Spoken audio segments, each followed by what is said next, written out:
உன் குற்றங்களை கார்மேகம் போலும் உன் பாவங்களை பனிபடலம் போலும் அகற்றிவிட்டேன்.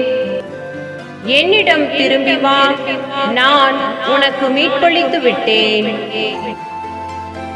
இறைவாக்கினர் எசாயா புத்தகம் 44வது அதிகாரம் 22வது இறை திருவசனம்.